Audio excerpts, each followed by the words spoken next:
Yo, what's going on, y'all? It's Cone back here again today with another video, and today I want to talk for a bit about NBA fans. I feel like more than any sports fan base in the world, NBA fans are very reactionary, or at least that's the impression I've gotten from consuming a lot of NBA media. I do watch some other sports as well, so I have a bit of a broader perspective, but I will say it is somewhat skewed, and I think that is just the nature of basketball as a sport. There's so many opportunities for players to impact the game offensively and defensively, and on the other side, to not impact the game, and a lot of opportunities to watch, a lot of stats to pull away from. There are a lot of stats in the NBA in general, and so I think this leads to just a lot of takeaways. This is in particular true when we take a look at the NBA draft. Because players are impacting the game so much and have so much pull over how a team performs, basically more than any other sport, players have immense expectations the second they come out of the draft. A guy could be taken first overall to a rebuilding team, and he's immediately expected to be the savior of that franchise. That's not always going to be the case right away, and so there are a lot of times where players are immediately labeled, whether they're labeled as like a generational guy, the steal of the draft, or in particular what I want to cover in this video, whether they're labeled a bust right out of the gate or in their first few seasons,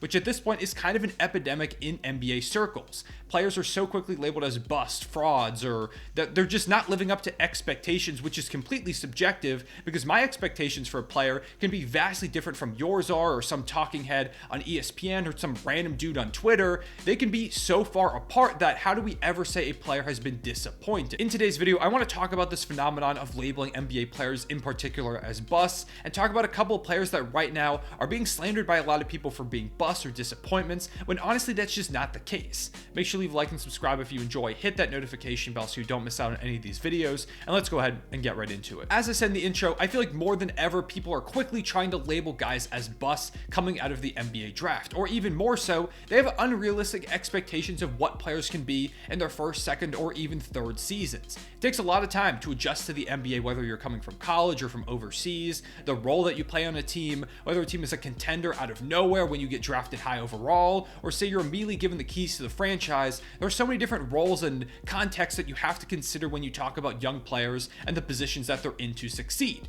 And this leads us to the first guy that I think is being labeled improperly, and that's Scottie Barnes. Last year, Scottie shocked the world, winning Rookie of the Year while averaging 15.3 points per game, 7.5 rebounds, 3.5 dimes on 49.2% shooting, 30% from deep, while playing some pretty solid defense. It was a surprisingly great showing from a player that some people thought might have been a reach at the 4th overall pick by Toronto, but he immediately silenced all those doubters, as Scottie was an integral piece to Toronto, shocking the world and making the playoffs as the 5 seed, giving the Sixers a lot of problems en route to an eventual first round exit. But there was plenty to build off of there. Scottie had risen his stock a ton. There were some people on Twitter saying they wouldn't trade him for even Kevin Durant when he became available in the offseason. And so Scottie was looked at as a player that could potentially break out and be like an all-star caliber player this season. And that hasn't exactly been the case. Now, Scottie, I think, has still had a solid year. He's having a pretty similar season statistically if you just take a look at them on the surface level. He's shooting worse and his assists have gone up, but I will say the defense has taken a bit of a step back.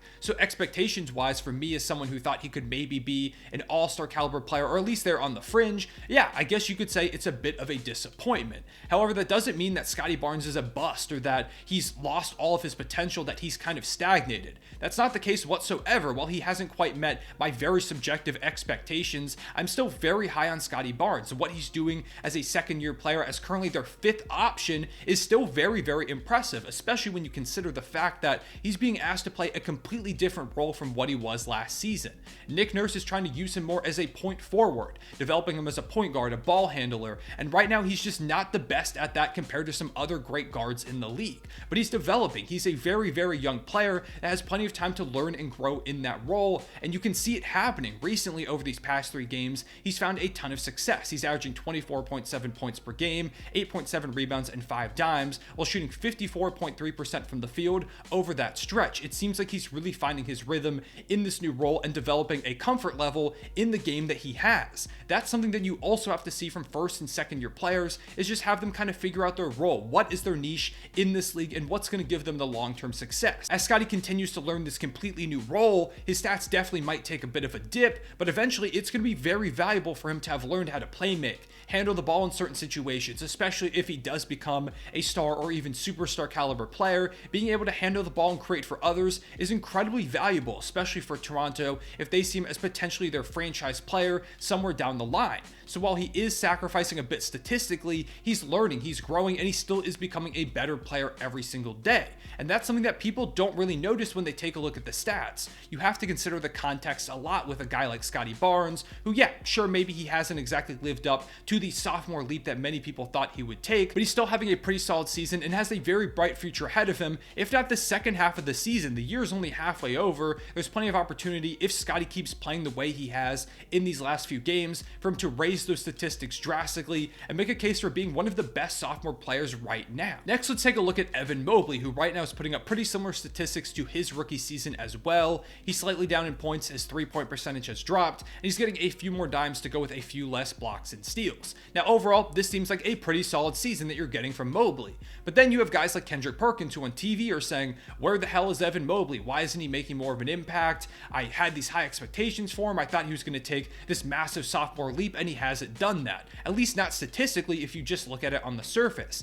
But if you look below the surface, he's been really, really good this season. He's averaging 15 and 9 as your fourth option on the team and playing some incredible defense to go along with that. I think he's firmly in all defensive conversations this season, and you have a very small backcourt in Darius Garland and Donovan Mitchell, but there's still a top 2 defense in large part due to the play of him as well as Jarrett Allen down low, but he's been amazing. As a second-year player, we very rarely ever see this level of defensive impact. And yeah, Donovan Mitchell is now in town, so of course his statistics aren't going to be incredibly high. If you bring in a guy who's averaging near 30 points per game, how is Evan Mobley supposed to take this massive statistical leap when that guy is taking a lot of the touches? Yeah, you can talk about his 3-point percentage being down, you'd like to see that raise, but overall, Evan Mobley is having such a phenomenal sophomore season, but if you don't think about context at all like he didn't, you would find it hard to see that. We can also talk about Jalen Green, who has taken a bit more of a statistical jump than say an Evan Mobley or Scottie Barnes, but it still isn't up to the expectations of some people, and it's hard as a lead scoring guard in the NBA to be consistently efficient when you're on a team like the Rockets that quite frankly just doesn't have a lot of talent around him at the moment. As they continue to rebuild and get more pieces, his efficiency will go up. I think his scoring will also level up too because he is still very, very young, but the flashes that he's shown are way too bright to ignore, and overall it's only his second season. People are already saying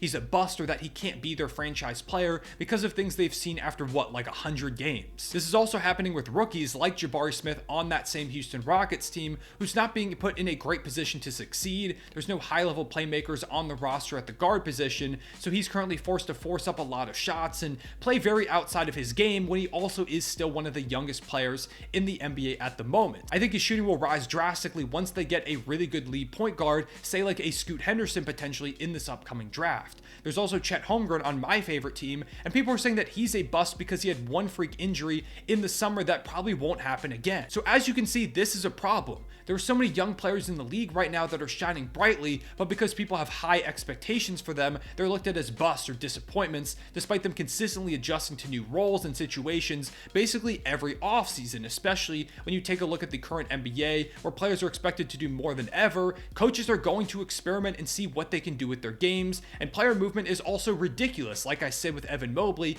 how did you know Donovan Mitchell was going to come into that situation? You have to lower your expectations a bit for him statistically when you bring in an MVP candidate at the moment. Nowadays, it seems like everybody expects instant gratification, whether a player has a knockout rookie season, a massive sophomore leap, or by their third year, they're an all-star, all-NBA caliber player. That's just unrealistic for most guys, and I think NBA fans have been a bit spoiled as of recently with some great young talent that has made people think this is the norm and not the exception. Guys like, for example, Luka Doncic, who came in the league averaging 21 points per game and got up to 29 by his second season.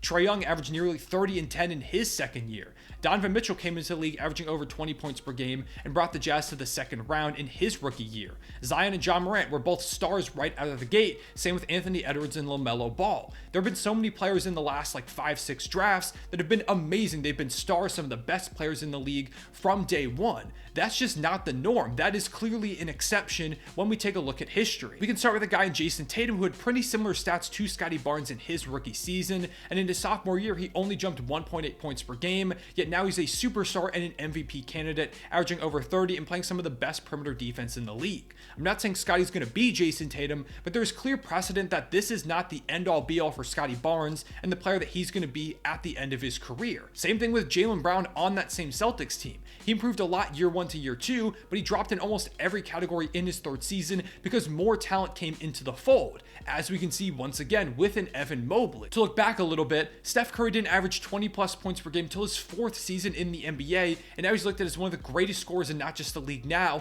but of probably all time.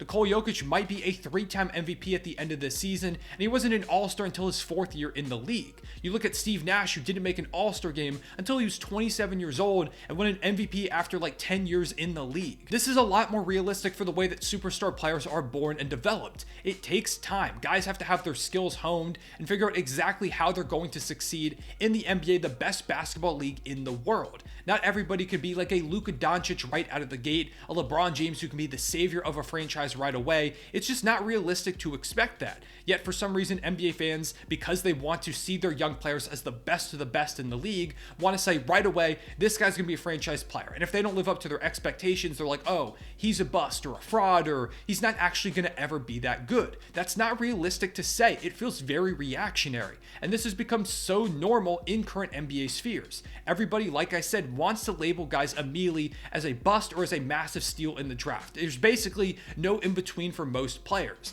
This guy's generational. This guy should have been taken here, that. And I do understand the fun of debating in the NBA. That's one of the reasons why I made this channel, because I love to talk about hoops, the sport, and all the narrative surrounding it. But when you talk about things so negatively, it just brings the league down. It doesn't really make a lot of sense. There's no reason to label players as quickly as NBA fans do.